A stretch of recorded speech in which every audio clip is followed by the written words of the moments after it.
जन्म झाला. जन्म वर्ष असलं तरी लक्षात घ्या महाराष्ट्राची परिस्थिती फार बिकट होती.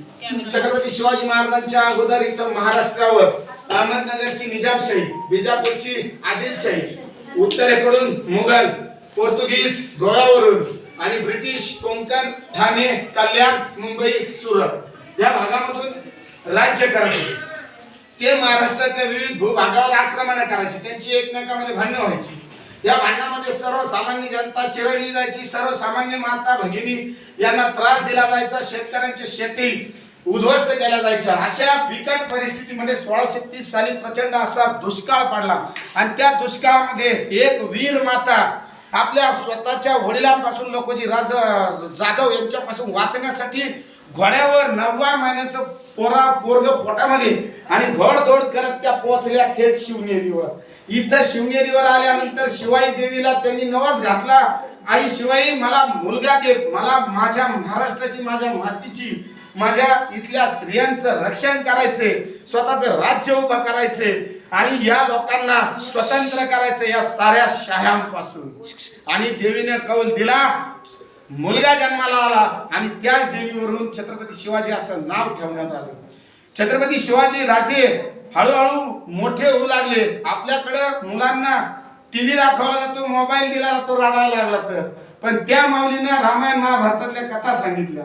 पोराला एक स्वप्न दाखवलं की तू या मातीला स्वतंत्र करण्यासाठी जन्माला आलाय, तू इथल्या लोकांना स्वतंत्र करण्यासाठी, इथल्या लोकांना न्याय देण्यासाठी, इथल्या जनतेला, माता भगिनींना न्याय देण्यासाठी जन्माला आलाय. आणि तेच स्वप्न राशी बाळगून सर्वसामान्य इथली खेडेपाड्यातली मुलं गोळा केली. सैन्य कुठून आणणार, सैन्य इथून मिळवलं आणि ते सैन्य घेऊन छत्रपती शिवाजी महाराज उभे राहिले. पहिला किल्ला जिंकला तोरणा आणि हळूहळू किल्ल्यावरच महाराष्ट्राचं स्वराज्य आधारलेलं होतं. कारण ज्याच्या हाती किल्ला त्याच्या ताब्यामध्ये प्रदेश. आपण जर इथून वरून पाहिलं तर संपूर्ण मुलूक ताब्यामध्ये आल्यासारखा वाटतो. आणि म्हणून छत्रपती शिवाजी महाराजांनी एक एक करत किल्ला मिळवत गेले.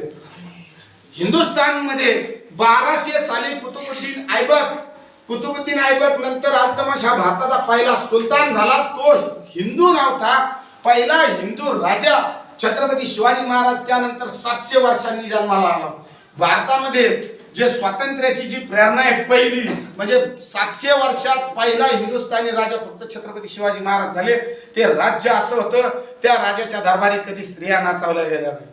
कल्याणच्या सुभेदाराची जेव्हा सून त्यांच्या लढाईमध्ये उचलून आणली गेली, त्यांच्या सैन्याने उचलून आणली, त्या सुनेला त्यांनी तितक्याच मायेच्या आदरानं, म्हणजे अशीच असते आमची माता तर आम्ही सुंदर झालो असतो हे बोलून साडी चोळी आणि बांगड्या देऊन तिचा सत्कार केला, सन्मान केला आणि तिला पुन्हा तिच्या घरी पाठवून दिलं. अशी ही माती. मग छत्रपती शिवाजी महाराज का अभ्यासायचे, त्यांचा इतिहास हा 350-400 वर्षानंतर का उघडायचा, तर आज आपल्या जीवनामध्ये छत्रपती कुठे आणायचे. छोट्या छोट्या घडामोडी घडतात, छोटे मोठे संकट येतात आणि आपण आत्महत्या करून टाकतो. परंतु छत्रपती शिवाजी महाराज जेव्हा अफजल खानाला भेटायला गेले, ती काही साधी भेट नव्हती. आपल्याला जर कोणी म्हटलं असतं एखादा धिप्पाड, माझ्यापेक्षा 10 पट मोठा माणूस मला पलीकडे खोलीमध्ये भेटणार आहे तर मी पळून जाईल. भेटायचं असेल तर AK-47 घेऊन जाईल. पण जगामधला सगळ्यात महान इंटेलिजन्स माणूस, कारण एवढ्या मोठ्या माणसाला भेटायला जायचं, 80,000ची फौज घेऊन आला आणि हत्यार काय नेलं, फक्त हातामध्ये वाघनख. जगामध्ये सगळ्यात छोटं जर कुणी जर हत्यार शोधला असेल तर छत्रपती शिवाजी महाराजांनी ते वाघनख. मग त्यांच्या चातुर्याचं आपल्याला प्रमाण मिळतं. घाबरायचं नाही, किती मोठी परिस्थिती होती. अफजल खानाची स्वारी ही त्यांच्या जीवनावर आलेली स्वारी होती. इथले देवदेवता लपून ठेवायला लागले होते. तुळजापूरची भवानी माता लपून ठेवायला लागली होती. एकटा फक्त छत्रपती शिवाजी महाराज त्याविरुद्ध लढू शकत होते. त्यानंतर दुसरं जे संकट आलं स्वराज्यावर, आग्र्याला जावं लागलं. मिर्झा राजे जयसिंग पुण्यात येऊन बसला, तो पुण्यात सोडायला तयार नाही. आणि मग अशा परिस्थितीमध्ये शिवाजी महाराजांपुढे एकच पर्याय होता, तह करणे. तह केला, 23 किल्ले परत दिले आणि ठरलं औरंगजेबाच्या भेटीला जायचं. आपण गेलोच नसतो, बरं गेलो. तिथं गेल्यानंतर 75,000ची फौज त्यांना बाहेर तैनात करण्यात आली. त्यांना हाऊस अरेस्ट करण्यात आलं, तिथं घरामध्ये बंदी करण्यात आलं. एवढ्या मोठ्या संकटातूनही त्यांची जिद्द होती की मी इथून सुटून निघून जाईल. आपण छोट्या छोट्या संकटाला घाबरतो आणि आत्महत्या करून टाकतो. सगळ्यात कणखर या भारत भूमध्ये जर कोण असेल तर स्त्री. कारण आजपर्यंत तुम्ही ऐकलं असेल शेतकऱ्यांनी आत्महत्या केली, शेतकऱ्यांनी आत्महत्या केली असं कधीच ऐकलं नाही. कारण त्या माऊलीला जागायचं असतं तिच्या पोरांसाठी. छोट्या छोट्या कारणासाठी आत्महत्या करण्याची गरज नाही.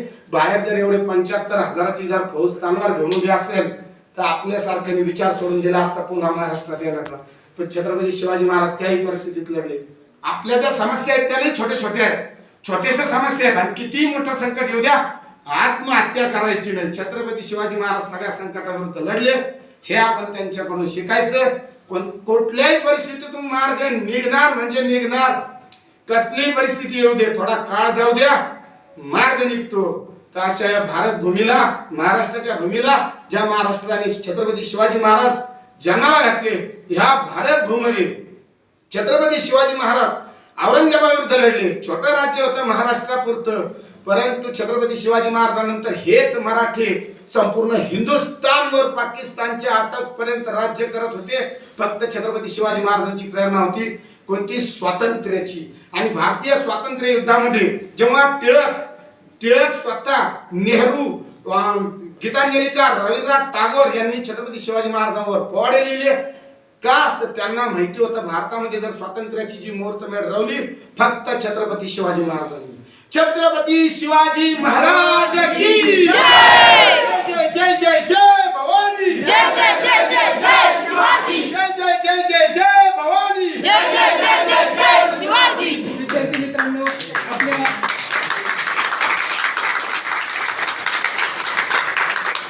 मित्रांनो, आपल्या ज्युनियर कॉलेज भाईसाता नाईट हायस्कूलचे प्राध्यापक श्री शरद पवार सरांनी आपल्याला इतकी बहुमूल्य अनमोल अशी माहिती दिली.